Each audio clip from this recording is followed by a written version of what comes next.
Yes, he went very early today, Gary Neville, and I don't think anyone in here was in any disagreement about that, were they? Oh, he's a handful, and he's been consistent recently. And of course, when you have an end product like he's getting now, then you take notice of this kid. I think we all saw him over the last few years. There's always been potential, but he's not been consistent, and that's the key to if you want to be a top player or a great player.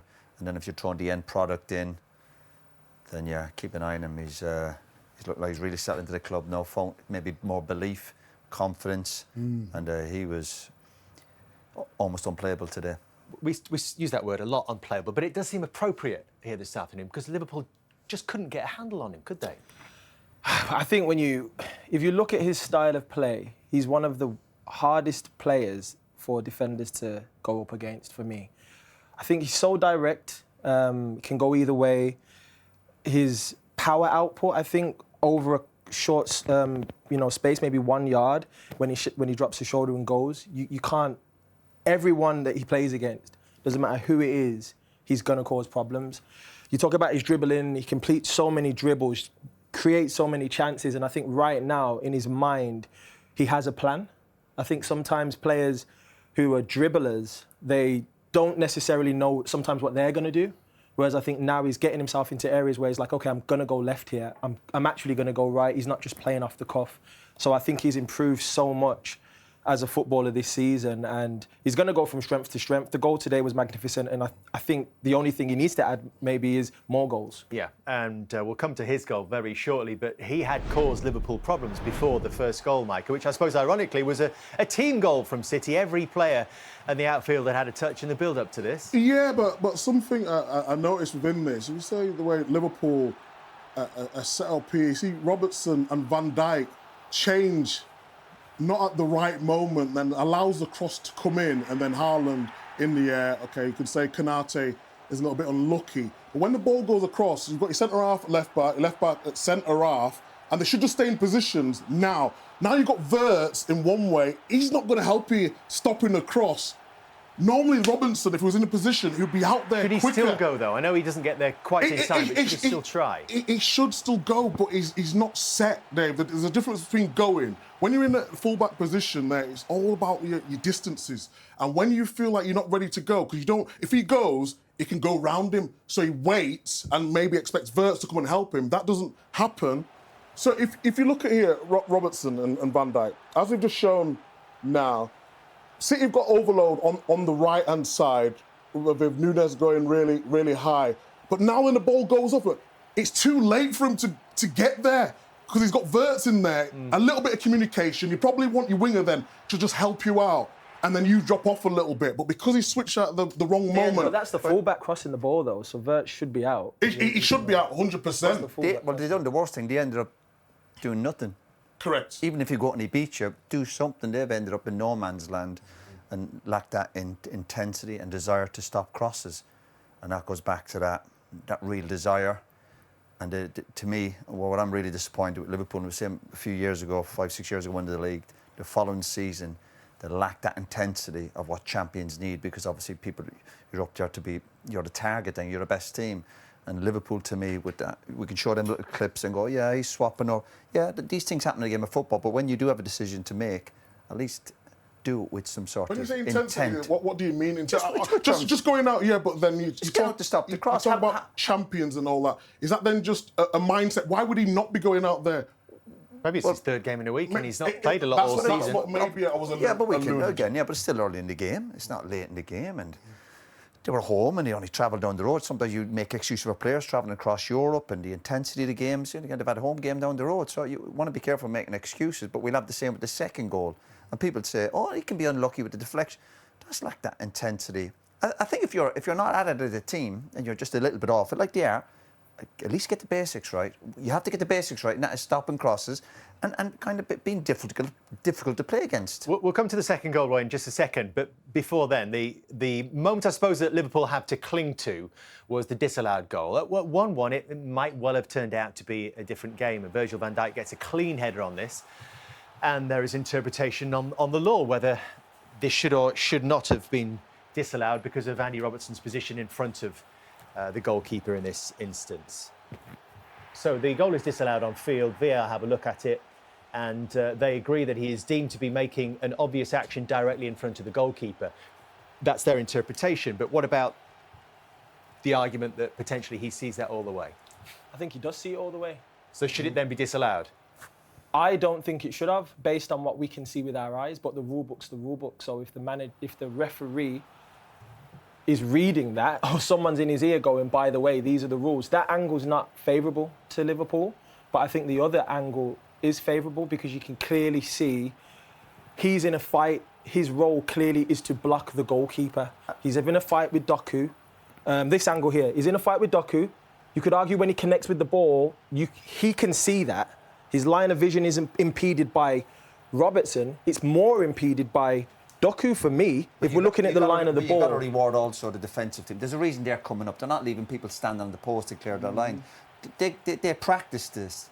So he's a yard from the goalkeeper, so he is in his eye line. Can we just play that last angle one more time? I think the reason why they probably gave it is because he ducked. So if you're a goalkeeper and you're set and you get any movement around you, just look at Robertson. When it comes in here, if you roll it on a little bit more, and to be clear, he ducks out the way. So now the keeper's thinking, is he going towards the ball? I think it's that movement that they are referring to, rather than the fact that there's any line of vision which is impeding the goalkeeper in that instance. It's the movement in his direction. It's a movement. I don't like it. Have a look at the bottom point here. But making an obvious action, Roy, which clearly impacts on the ability of an opponent to play. Yeah, and it affects the goalkeeper, because if he's thinking he might get a touch in it, then that affects his movement, surely. Of course it does. And the whole idea of these defenders doing it, they do drills. They come out so they catch people offside. And what they'll say is like, yeah, it's interfering with the goalkeeper. Even the fact he's ducking is that obviously puts the goalkeeper off. And if you look at the goalkeeper's reaction, he's very smart, obviously vastly experienced. He complains straight away. He doesn't wait for the flag. He's saying, listen, this has affected my decision-making. Let's go 2-2-0 then. And Roy was making the point that perhaps there wasn't that intensity about Liverpool's defending, which has allowed Nico Gonzalez to get a shot away. But you look at it here. Where's the intensity? Remember, this is coming up to half-time. Big moments here. City on top, very much at this point. Look, and the players aren't getting out. And I don't want to hear anybody saying, defenders will probably say that. They say Van Dijk might be unlucky. He's not unlucky. You've got to get out. Squeeze up. Put pressure on the ball. Daniel, what do you think? Yeah, I mean, it's not good to see. Obviously, we're talking about a goal where the shot wasn't even good, if we're being honest. But hit the target. These are the types of things that can happen. Of course, he could have done better, but you get those rewards sometimes when things go your way. So Liverpool had a better spell at the start of the second half, but then this really ended it as a contest, Micah. Talk us through this from Jeremy Doku. Well, Daniel mentioned that he had a plan in his head, the little shimmy, and then the finish is just absolutely devastating. And I think what it means, sometimes you see Doku in these positions, and he gets in really good positions at times, and you don't know what he's going to do with it, but he was clear in what he wanted to do, and then the finish is just... The finish is brilliant, but just enjoy that technique for a moment, right? Listen, I love watching that. Absolutely fantastic. But what you have, when you have a player cutting in like this, Liverpool have to have players coming across. I know you're not going to listen to me. I'm going to say it anyway. I'm still it's a brilliant bit of the, skill. Oh, beautiful. I'd watch it all day. Sexy football, fantastic. But from Liverpool's point of view, when a player cuts into the box, you've got to get people getting out to him. You watch players just dangling their legs. That's not what champions do. You put your body on the line. Hey, fantastic finish. And I'd watch it all night. Listen, I love watching goals like that. Amazing, great bit of skill. But from Liverpool's point of view, how badly do they want it? Yeah, we'll come to that. But that little bit of skill from Doku, where he hangs his foot over the ball before bringing it back across. Like a line dancer, so I don't know what it was. That skill always works for him. He's one of the only ones you see do it. It's that yard that I can talk about, that small bit of power that he has. You cannot match it as a defender because he knows what he wants to do. It's about him making the decision and going for the move. When he does that, he's unstoppable. Yeah, 8 points adrift of leaders Arsenal, and certainly a very different feeling to when they won here in February to go 11 points clear of Arsenal at the top of the table. But there is time still in this season, and maybe Arne Slot's got a point that we shouldn't just take this game in isolation when we make our assessment of Liverpool, because at the start of the week they beat Aston Villa and then beat Real Madrid, let's not forget. With that in mind, Roy, how would you assess Liverpool's title defence to this point? No, I think it is crisis time for Liverpool. As I said, yeah, we know they can be beaten at Man City. We know it's a tough place to come. And Man City, the signs are Man City obviously getting back to their very best. But to lose 7 and 10 and 5 league losses already this season, yeah, it has to be a crisis for a club like Liverpool. I thought his assessment of the game today was spot on. I think it was very fair. Yeah, the decision could have gone against them, but overall, City looked stronger, technically better, and they look really much better physically than Liverpool today. I thought Liverpool like a really weak team today. Still at moments, of course, they've got that quality. They'll still cause teams problems, but defensively, the goals are given away, the decision making. I'll go back to that word, lack of intensity, lack of energy. Just chopping and changing, bring your subs on, but it just looked really flat. And I know Gary mentioned it, the managers mentioned it, said he was pleased with the second half, but the game was over. The game is over. It's very easy to play when you're 2 or 3-0 down, when the other teams take their foot off the gas. So they've got Forest after the international break, obviously Forest fighting for their lives. Yeah, to me, Game they lost last season at Anfield as well. well. Yeah. No, I think it is crisis for Liverpool. Patrick raised the question of integration potentially being a problem for Liverpool right now. Do you get that feeling that he's not quite sure whether to stick or twist right now with some of these new signings? I think last season they had a lot more consistency and his job was clearly easier. He was inheriting a squad, whereas I think this season they've, of course, made new signings, which some players have hit the ground running. I think Ekitike started extremely well. But the other players haven't quite got there yet. And are we right to expect more, Daniel, when you think about the number of the value of that investment, over £400 million? Well, look, it's an unforgiving league. You know, this league, I think the expectation is for players, just because the price tag's there, that they're supposed to come here and hit the ground running and be world-class footballers straight away. It's rare finds in the Premier League that happens, because the demands are high. The intensity of each team you're facing is clearly better than any league around the world. So I think some of the players are surprised at the intensity of the league, and Wirtz is one of them that's actually explained that in interviews. But when we're talking about the manager and talking about the team that he has to select, I think he does need to stick with a team that he truly believes in and gives him 5 games. I think he did try that this week at least. But it's not working out at the moment, and I think that the cohesion and the chemistry that the team had last season has clearly disappeared. It's not there anymore. It's not the same outfit that we're used to seeing. They've got to go back to the drawing board, clearly analyse all of the defeats, and I think even if we take the defeats out of it, and we go to the start of the season, those last-minute goals that were consistently happening, and you know, how long could that continue was the conversation. Well, we're now having a different conversation, which is they've lost 7 in 10. They've been completely miles off it, if we're being honest, in the sense of their standards.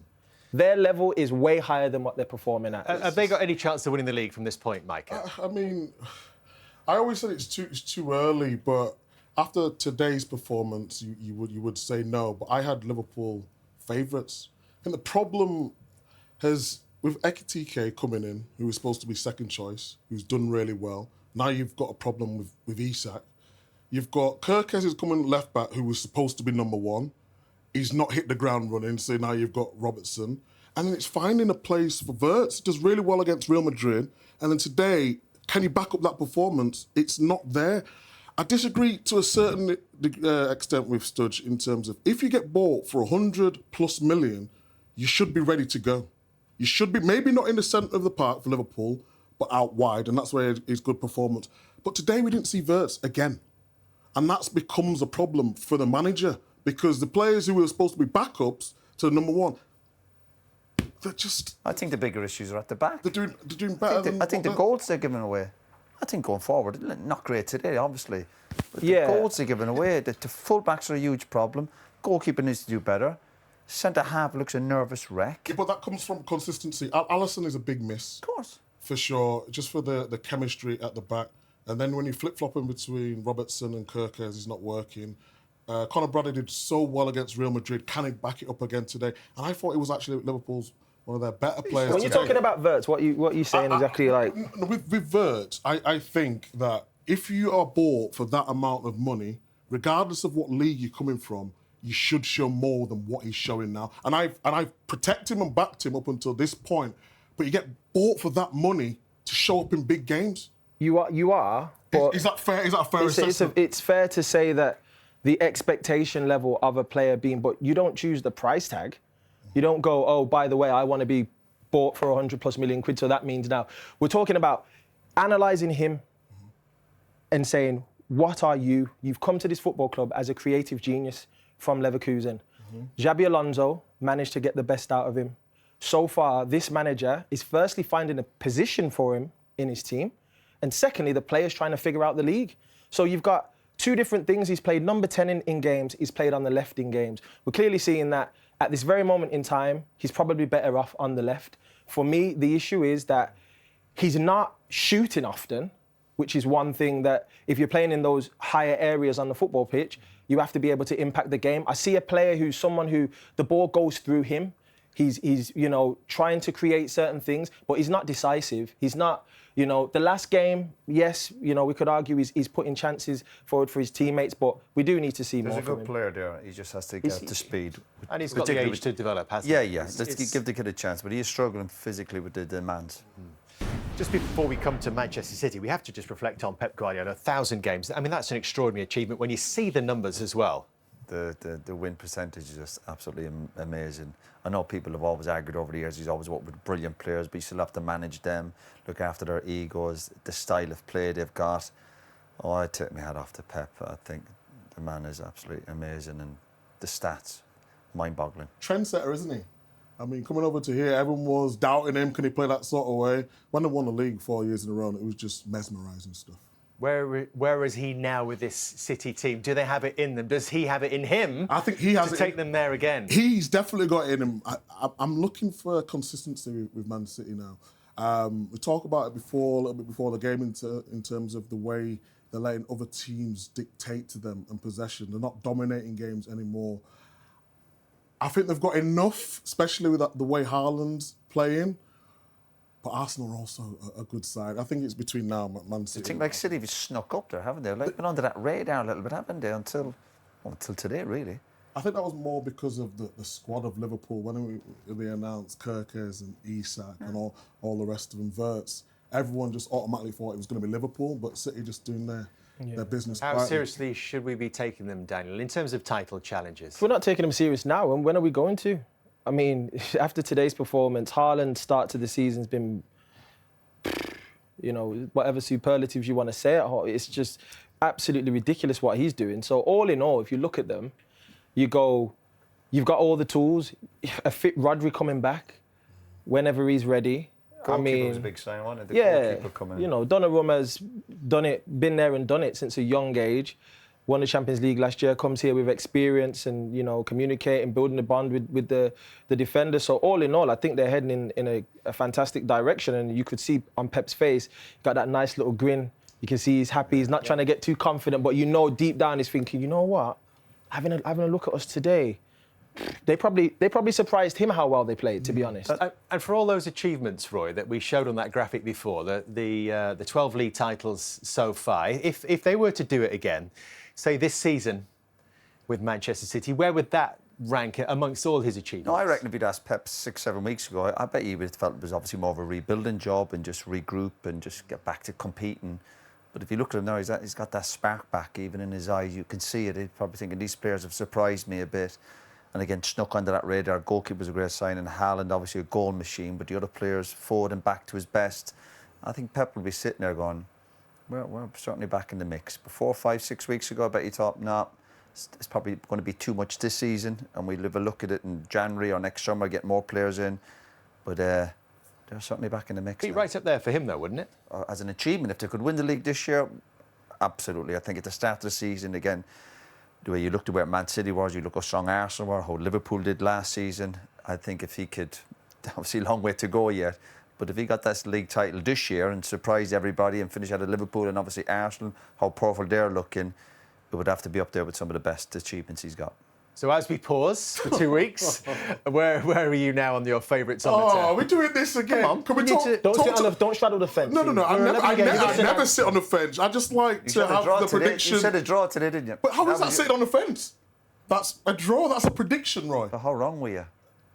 All right, you got it right today for once. What about the other times? Where am I at the moment? We haven't got all day. We haven't got all day. Live television speak. At the moment, Arsenal. Just because they could have crumbled against Sunderland. Sunderland was and they still got a point out of there. Yeah. I think defensively, they're the best. Daniel? So that's why I'm going to say that. Yeah, Arsenal are favourites right now. They're in the driver's seat, but I just out feel of time. no. Hey, listen, no. Talking about me? You can't move on, will you? No, for real. Arsenal are favourites right now, but at the end of the day, Anyone could win. it's anyone's, man. Right. It's not over yet. Stick with Arsenal, but obviously. Sticking with Arsenal. You said Liverpool 3 weeks ago. No, I didn't. I said Arsenal start to the season. The gap, Did you though, listen? the gap, though, is down to 4 points. We are done here on Super Sunday.